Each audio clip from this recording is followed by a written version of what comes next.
একটা কথা বলে নিই, এই যে কিয়ামে দাঁড়ালেন, এই কিয়ামটা ফরজ নয়, ওয়াজিব নয়, সুন্নত নয়, মুস্তাহাব নয়। আবু বকর সিদ্দিক রহমাতুল্লাহ আলাইহির মতে, মুজাদ্দিদে জামান দাদা হুজুর পীর কেবলা রহমাতুল্লাহ আলাইহির মতে হলো মুস্তাহসান। এই কিয়াম নিয়ে মারামারি, ঠিক না বেটি? শুনে নিন, পড়াটা আপনার ফরজ, কিভাবে পড়বেন আপনার ব্যাপার। কিছু বুঝতে পারলেন না কথাটা? আর বলুন না,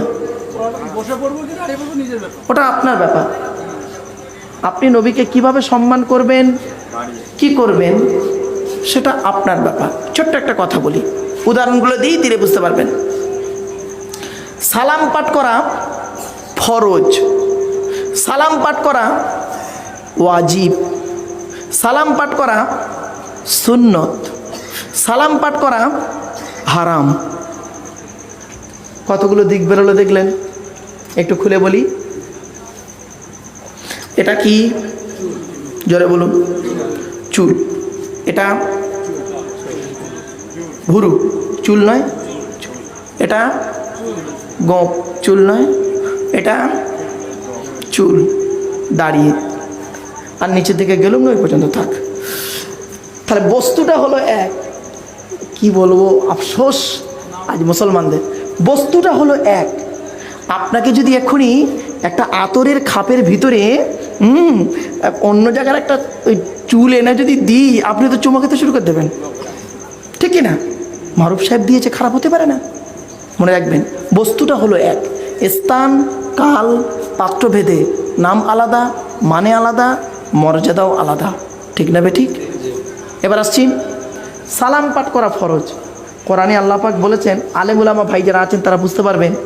আল আমরুল উজুব মুসাল্লামা সুবুত, আল্লামা মহিবুল্লাহ বিহারি রহমাতুল্লাহ আলাইহির লেখা কিতাব। কোরআনে আল্লাহ পাক আমরের অনেকগুলো ভাগ আছে। আল্লাহ পাক বললেন, সাল্লু আলাইহি, তোমরা নবী মুহাম্মদের উপরে দরুদ পাঠ করো, সালাম অসাল্লিমু তাসলিমা, নবীর প্রতি সালাম পাঠ করো, ঠিক আছে? এই কোরআনের আয়াত অনুযায়ী আমল করা হলো ফরজ। আল আমরুল উজুব, আলেম ভাই আছে তারা জানবেন। 2 নাম্বার, সালাম পাঠ করা ওয়াজিব বলেছে না বাবা? আরে বলুন না। আপনারা নামাজ পড়েন, আত্তাহিয়াত পড়েন, বসে পড়েন না দাঁড়িয়ে পড়েন? আত্তাহিয়াতের ভিতরে আসসালামু আলাইকা আইয়ুহান নবী ওয়া রাহমাতুল্লাহি ওয়া বারাকাতুহু নেই? তাহলে তখন বসে পড়ছেন, দেখেছেন? ওখানে বসে পড়া ওয়াজিব। নবীর প্রতি সালাম পাঠ করছি, কিন্তু কি করে? বসে। আবার আসছি, আপনারা নবী পাকের রওজা মোবারক অনেকে গিয়েছেন, সেখানে অনেকে সালাম দিয়েছেন, আসসালামু আলাইকা ইয়া রাসূলুল্লাহ বলেন না? আরে বলুন না রে ভাই। সেখানে দাঁড়িয়ে দেন না বসে দেন? দাঁড়িয়ে দেন, বসার কোনো প্লেস নেই। আর বসলে ওয়াহাবি পুলিশ মারবে, লাথি 3টে ফল্ডিং খেয়ে যাবে।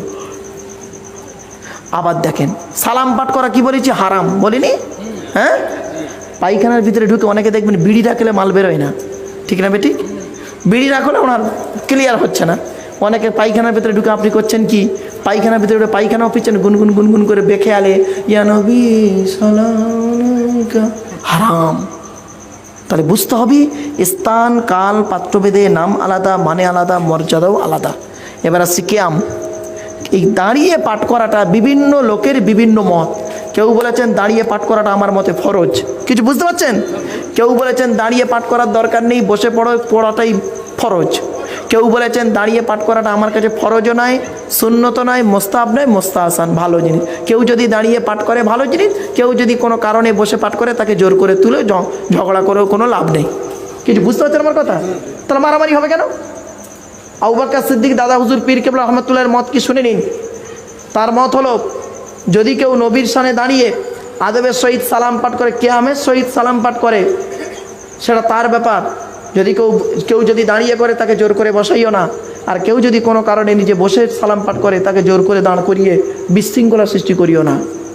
কত সুন্দর আদর্শ, বুঝতে পারলেন?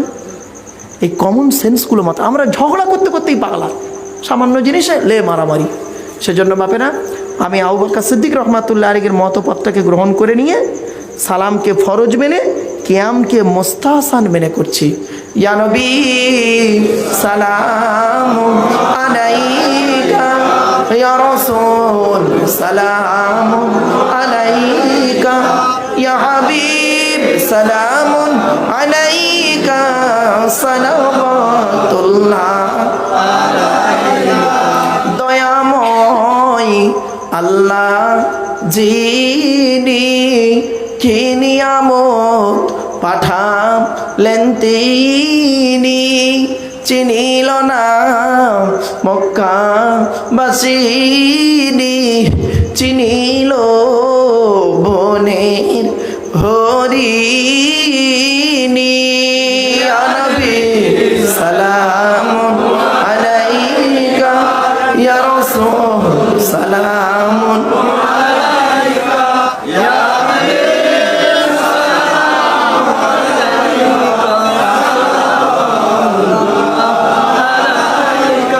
ইয়া নবী সালাম লও আমার, ইয়া রাসূল সালাম লও সবার, ইয়া হাবিব সালাম লও এই জলসার, আমরা যে নাদান গুনাহগার। ইয়া নবী সালামুন আলাইকা, ইয়া রাসূল সালামুন আলাইকা, ইয়া হাবিব সালামুন আলাইকা, সালাওয়াতুল্লাহ আলাইকা। সকলে বসে যান। ইয়া রাব্বি সাল্লাল্লাহু আলাইহি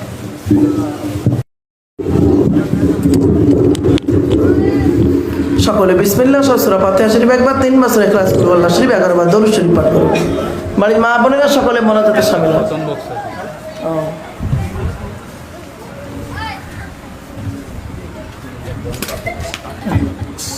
আচ্ছা পড়ে গেল বাবা।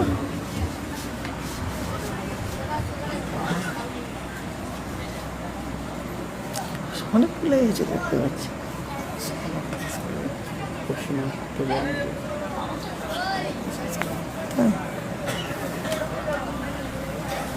আচ্ছা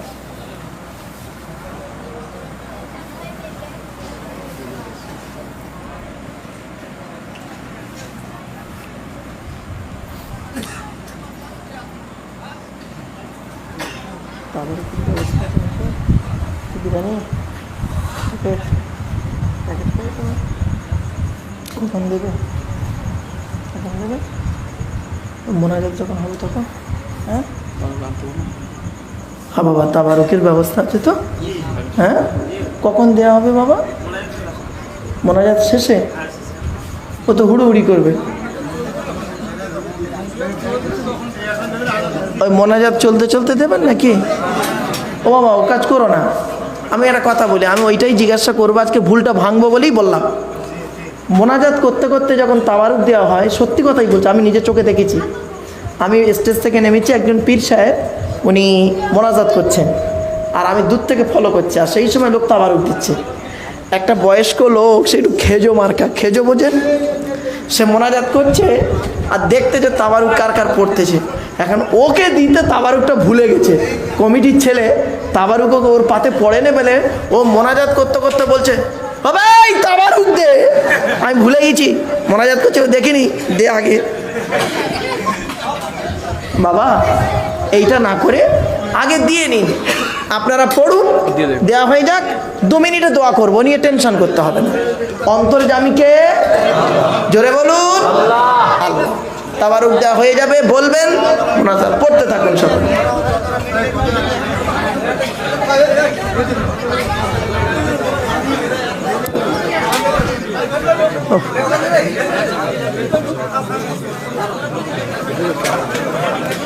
অনেকগুলো হয়েছে,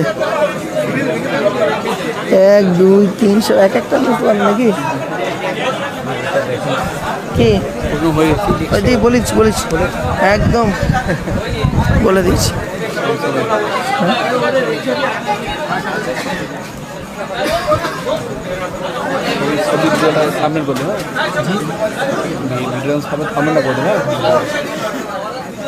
সেটা আবার কি